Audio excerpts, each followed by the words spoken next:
Bos mau kerja tugas? Tentu nih. Jadi bos mau kerja kan? Sekarang. Kamu sudah kerja? Ya, bos.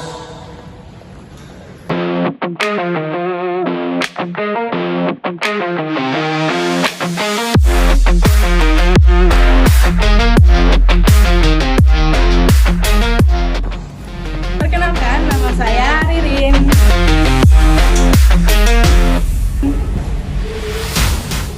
Perkenalkan, nama saya Riksi.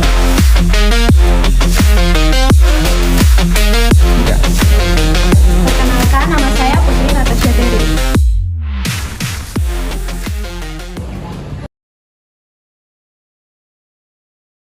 Baik, perkenalkan saya Roland Octavianus. Di sini saya akan menjelaskan mengenai konsep biaya. Pada dasarnya, biaya dapat diklasifikasikan berdasarkan yang pertama ada ketelusuran biaya, yang kedua ada perilaku biaya, yang ketiga fungsi pokok perusahaan, dan yang keempat itu elemen biaya produksi. Kita masuk ke bagian pertama, yaitu klasifikasi biaya berdasarkan ketelusuran. Itu digolongkan menjadi dua bagian. Yang pertama ada biaya langsung dan yang kedua adalah biaya tidak langsung.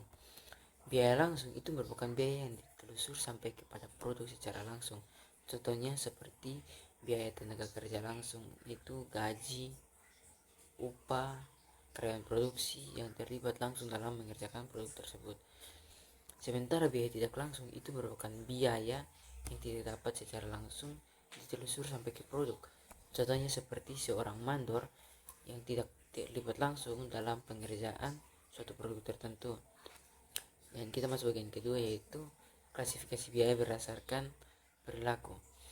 Berdasarkan perilakunya, biaya dapat diklasifikasikan menjadi yang pertama ada biaya variabel, dan yang kedua biaya tetap, dan yang ketiga ada biaya campuran.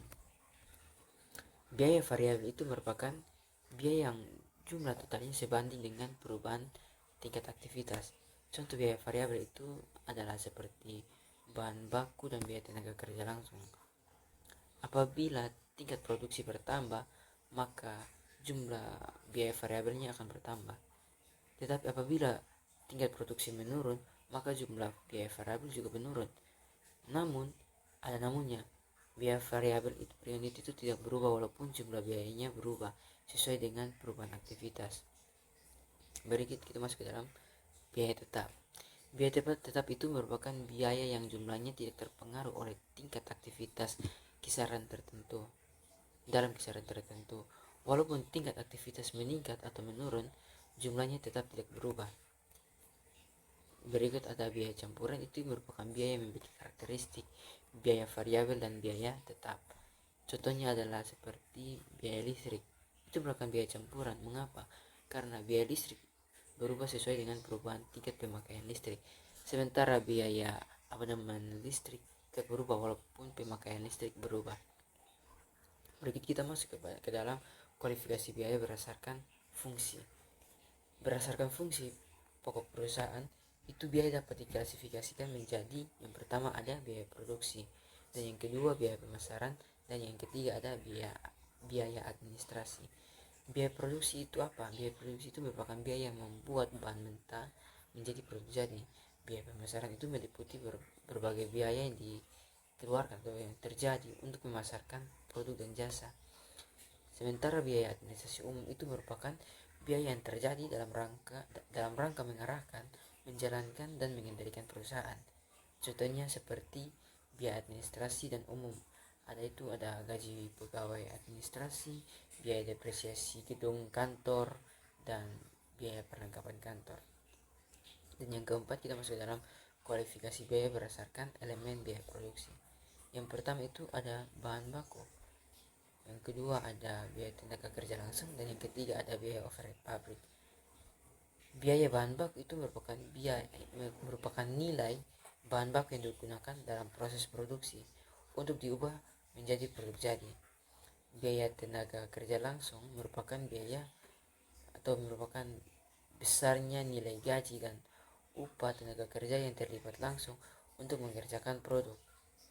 Dan biaya overhead pabrik itu merupakan sebuah biaya produksi selain biaya bahan baku dan biaya tenaga kerja langsung.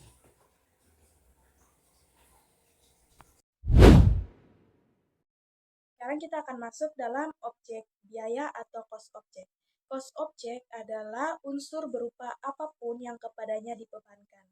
Unsur objek dapat berupa yang pertama itu ada produk, yang kedua ada pertemen, yang ketiga ada aktivitas, dan yang keempat itu berupa pelanggan. Metode pembiayaan itu ada 3. Yang pertama penelusuran langsung, yang kedua penelusuran pemicu, dan yang ketiga alokasi. Pertama adalah penelusuran langsung. Penelusuran langsung adalah proses penentuan yang dikonsumsi objek biaya dengan mengamati hubungan langsung antara biaya dan objek biaya. Kedua adalah penelusuran pemicu. Pemicu adalah faktor penyebab besar kecilnya konsumsi biaya oleh objek biaya yang dapat diamati.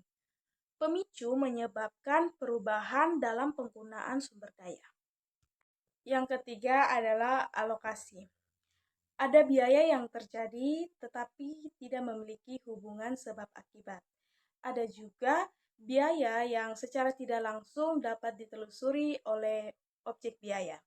Apabila hal ini terjadi, maka alternatif metode yang dapat dibebankan biaya oleh objek biaya adalah alokasi. Akurasi beban biaya. Akurasi adalah suatu konsep relatif, pembebanan biaya yang masuk akal dan logis, pembebanan biaya yang benar. Tujuan pembebanan biaya adalah mengukur dan membebankan sebaik mungkin biaya sumber daya yang dikonsumsi oleh objek biaya. Berikutnya adalah penentuan pemicu biaya. Pemicu biaya adalah faktor yang menentukan besar atau kecilnya permintaan biaya oleh aktivitas.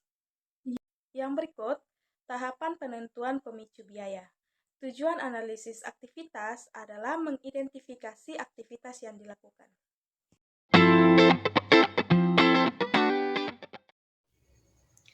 Perkenalkan, nama saya Putri Natasha Terik. Saya akan menjelaskan tentang analisis biaya.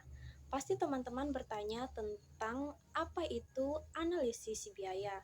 Jadi, analisis biaya bertujuan untuk menentukan jumlah biaya yang dikonsumsi untuk setiap aktivitas.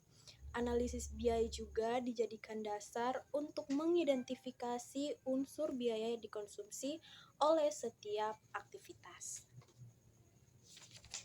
Yang kedua, inventarisasi pemicu biaya.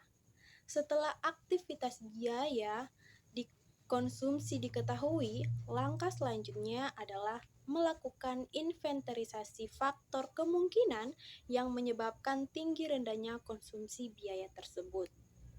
Pemicu biaya juga dapat lebih dari satu untuk suatu aktivitas tertentu.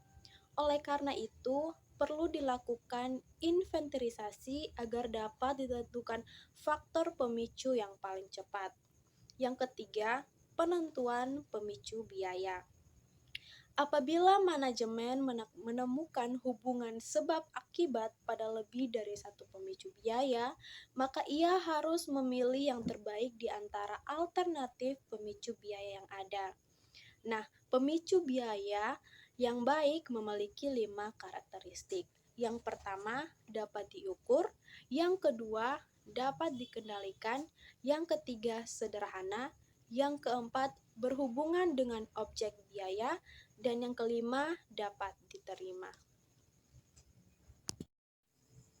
Selanjutnya, biaya barang dan jasa. Kita ketahui ada 2 jenis produk perusahaan, yaitu produk berwujud dan produk tidak berwujud. Produk berwujud adalah barang yang diproduksi dengan mengonversi bahan melalui penggunaan tenaga kerja dan berbagai sumber daya lain, seperti mobil, motor, televisi, komputer, dan pakaian.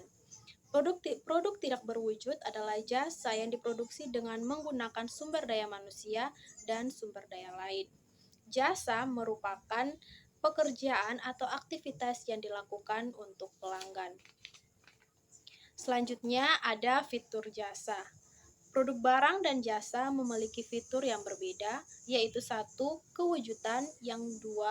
Daya tahan, yang ketiga keterpisahan, dan yang keempat heterogenitas. Selanjutnya, biaya berbeda untuk tujuan berbeda. Biaya produk merupakan pembuanan biaya untuk mendukung tujuan manajerial tertentu.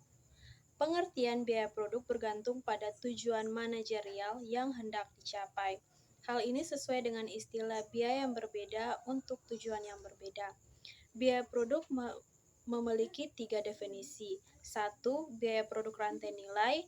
2. Biaya produk operasional. Dan yang ketiga, biaya produk tradisional. Selanjutnya ada biaya produk dan pelaporan keuangan eksternal. Biaya produk adalah biaya yang berkaitan dengan pembuatan barang dan penyediaan jasa. Biaya produksi dapat diklasifikasi lebih lanjut menjadi biaya bahan baku, tenaga kerja langsung, dan overhead. Laporan laba rugi perusahaan manufaktur. Pada laporan keuangan eksternal, biaya harus diklasifikasi berdasarkan fungsi. Dalam penyiapan laporan laba rugi, akuntan manajemen harus memisahkan biaya produksi, biaya administrasi, dan biaya pemasaran. Unsur pertama yang tampak pada laporan laba rugi perusahaan manufaktur adalah penjualan. Selanjutnya, laporan laba rugi perusahaan jasa. Dalam perusahaan manufaktur dikenal istilah harga pokok penjualan, sementara dalam perusahaan jasa dikenal istilah biaya jasa dijual. Biaya jasa tidak ada persediaan barang awal dan akhir periode. Saya akan menjelaskan mengenai sistem akuntansi manajemen konvensional dan kontemporer. Di sini yang membedakan antara kedua sistem akuntansi manajemen tersebut adalah yang pertama itu untuk konvensional itu menggunakan pemicu berbasis unit, sedangkan kontemporer itu menggunakan pemicu berbasis unit dan non-unit. Dan kedua yang membedakan itu untuk konvensional banyak menggunakan alokasi dalam pembebanan biaya, sedangkan kontemporer itu menggunakan banyak penelusuran dalam pembebanan biaya. Untuk bagian ketiga, untuk konvensional itu penentuan biaya produksi itu terlalu sempit dan kaku, sedangkan kontemporer itu penentuan biaya produksi lebih fleksibel. Untuk di bagian keempat, untuk konvensional itu fokus pada manajemen biaya bukan aktivitas, tapi untuk kontemporer itu fokus pada manajemen aktivitas. Dan pembedaan yang terakhir yaitu konvensional itu sedikit menggunakan informasi aktivitas, sedangkan kontemporer itu menggunakan informasi aktivitas secara terperinci. Sekian pemaparan materi dari kelompok kami mengenai konsep biaya. Semoga apa yang sudah kami sampaikan atau sudah kami jelaskan bisa bermanfaat bagi teman-teman semua untuk masa yang akan datang. Jika ada kesalahan kata dalam penjelasan, kami minta maaf. Dan sekian, kami undur diri. Thank you.